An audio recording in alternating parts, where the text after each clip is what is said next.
This is River Navarro. I'm the Director of Clinical Services at Bakersfield Behavioral Healthcare Hospital. I'd like to say hello to all of our Facebook family and friends, and I'd like to wish everyone a happy Wellness Wednesday. It's good to be back. So I'm going to talk a little bit about COVID-19, the pandemic, and young people, so children and teens, and I'll talk a little bit about young adults as well. So I know that the pandemic has been kind of an ongoing theme. I know I mention it at least once in every video that I do, but it really is necessary. And I've been hearing a lot about whether it's from parents or staff, people here at the hospital, people I know, people tell me things because I'm a therapist. So I've really been hearing a lot about how young people are being impacted by the pandemic. And I know I've kind of touched on it here and there. I think I've, kind of mentioned it in other videos, but I want to talk about that specifically today. It's just kind of been at the forefront of my mind. So it's really important because some of the challenges that young people are facing are very specific to their age range, right? They're specific to their developmental age and level. So there is going to be some overlap with some of the challenges adults are dealing with, but I really want to focus more on youth today. Also because, even within our hospital, we've definitely seen an increase in the number of children and adolescents that have admitted to the facility. And so it's definitely a trend that we've seen here. And I feel like it has become more of an issue in the pandemic, and so I wanted to address it directly. So, all of the information I present today is from the CDC website. I love that website.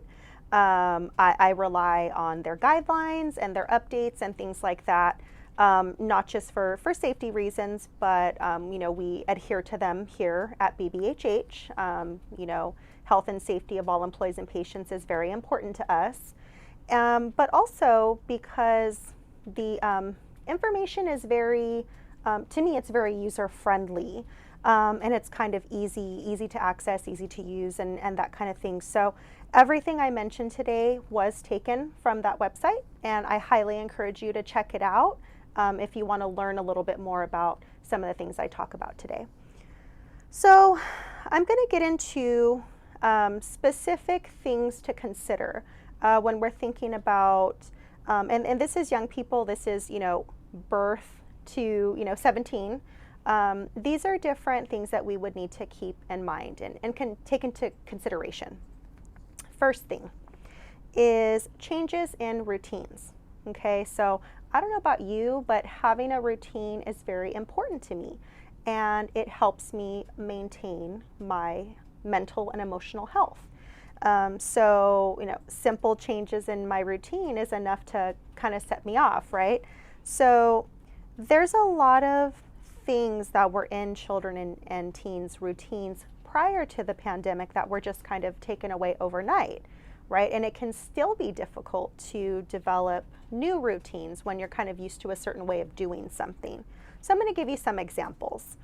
Having to physically distance even from their own family members, kind of feeling isolated and not having physical contact with even people in their own family can be distressing for a lot of people. Same with friends, not being able to, be in school, not be able to have that contact. That's a big deal since, most children are pretty social for the most part, or they're accustomed to being in social situations. So to have that removed, a lot of people are really struggling with that right now. And then, of course, being cut off from different communities. Some people are part of maybe a church community or a faith-based community, or, maybe their parents, or there's different groups that maybe their parents are involved with, or they have kind of different friend groups from different organizations and things that they may not have access to anymore. So definitely kind of a lot of isolation and being cut off from others. Another thing to consider, having breaks in the continuity of learning, right? So people have had to adjust to distance learning and learning from home. I'm currently in school right now and I'm learning from home. So all of my classes are done through Zoom. And, yeah, that's cool. I can see people and things like that, but it really is different from in-person instruction, right? You have easier access to your teachers or your professors. It's easier to be hands-on when you have people that are readily available to you, right? Now you're having to email people, now you're having to text people, and sometimes it can be, there can be communication barriers and things like that when you're communicating in a different way than being in person, being able to read someone's body language, hear the tone of their voice, and different things like that. So, plus there's also kind of the added stress of, technological issues. I know that I frequently have issues in my classes just because so many people are using Zoom now, or WebEx or these other formats that there can be some issues there, having trouble connecting. I know I always have trouble with where I'm in Zoom and it just like freezes and you can hear but you can't follow along with different people that are talking. You can't see them because it's frozen now and it's kind of awkward. You can hear a lecture but you can't actually see your professor's face while they're giving the lecture, and that can be difficult. Another thing to consider, kind of same idea. So breaks in continuity of healthcare, right? So healthcare is looking different now. I know a lot of people had providers that stopped doing in-person visits. I know I had to contact my doctor several times. Luckily, they were able to accommodate me, whether that was through a phone call or like a video chat or something like that, where I didn't have to go in. But something gets missed when you don't have those in-person visits with the provider that can assess you in person, and so there may be also additional school services that kids are not receiving anymore as well. So there's just a lot of changes and kind of breaks in care that can really impact a person's mental health. To me, this is a really big one. Missed significant life events.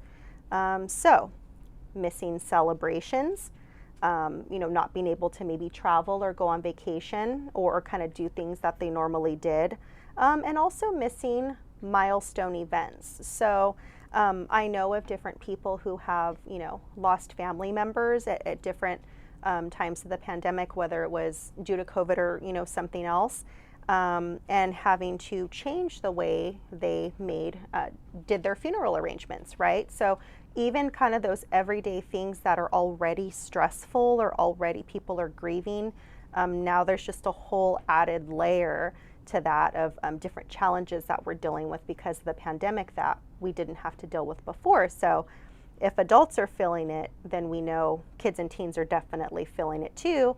Plus they're picking up on that energy from the adults in their lives, right? So it's impacting them. This is also something that's really important. Having a lost sense of security and safety, right? So that could be anything from housing and food insecurity. That could be, due to fears about the pandemic or, getting COVID. A lot of kids are experiencing anxiety about that and are very concerned about that. So threat of physical illness or some type of uncertainty about the future, right? And not really knowing what to make of things, or are we even going to be able to celebrate my birthday? Are we even going to be able to, make plans for this? Kind of how do they fit into things can definitely impact someone's mental health. So on the CDC website, they include this really cool thing. It's a resource kit for parents or caregivers of minors that I thought was really cool. And you can, download all sorts of things from it. So that's definitely something to put in your bag of tricks or, your toolkit. So there is a resource guide or kit there for reference as well. So I'm not going to get fully into it, but I'll give you some examples of just a few things that really stood out from that. There's an activity book for young kids that I thought was pretty cool. They have different board game ideas. That's always cool. And there's this really long list of resources regarding a variety of topics. So some of the topics that kind of stood out to me, because of what I do for a living, are coping with stress, parenting tips, and helping children cope, right? So if you're one of those parents, caregivers, and you're like, I'm caring for this young individual, what do I do? I've ran out of all sorts of ideas or that kind of thing. These are some really good resources for you that might help. So now I'm going to get into age groups. So this would be appropriate for children from birth to age 17. And then we'll kind of talk a little bit about young adults. But I want to start with children and teens first.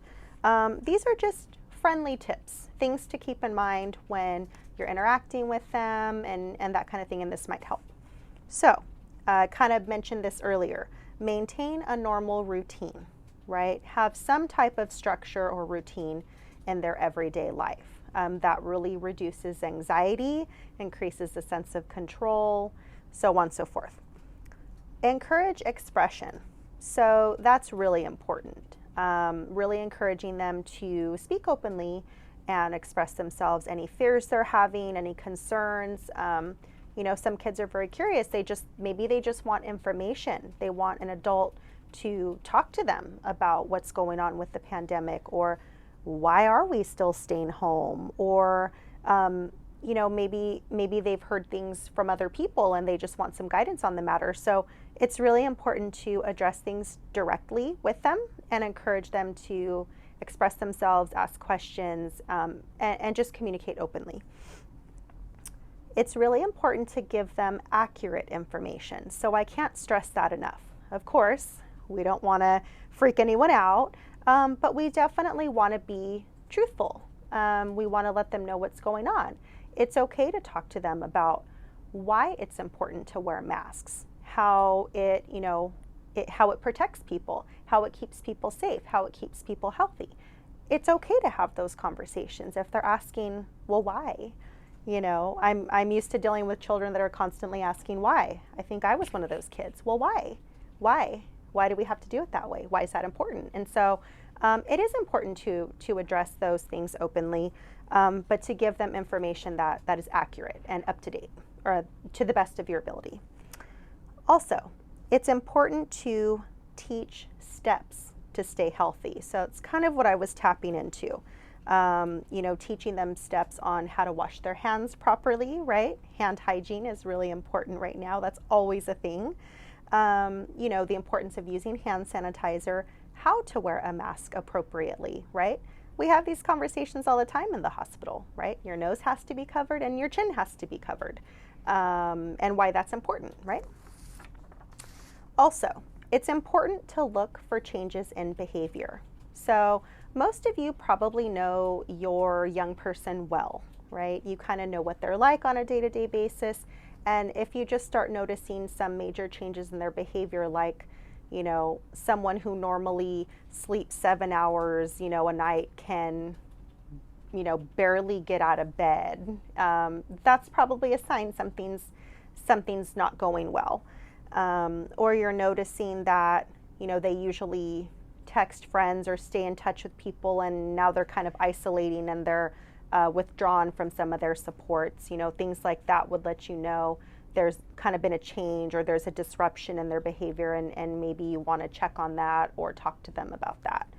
And then, of course, it's really important to reinforce safety and well-being, right? It's okay to talk about their mental, social, and emotional well-being. And that's really the most important thing. So for those of you who have, older kids or young adults, these different things would be appropriate for ages 18 to 24. Of course, all of the other tips I mentioned before are appropriate for young adults as well, but I'm just going to add on a little bit. So a few more things to consider if you have a young adult in your home or you're interacting with them or caring for them in some way. Know where and how to obtain mental health treatment. That is extremely important. Another thing, encourage them to prioritize their emotional and mental health, right? Also, take breaks from the news. So I know at least once or twice a week, whether it's myself or my sister or somebody in the family says, can we just turn the news off for a minute? I need a break. It's too much, right?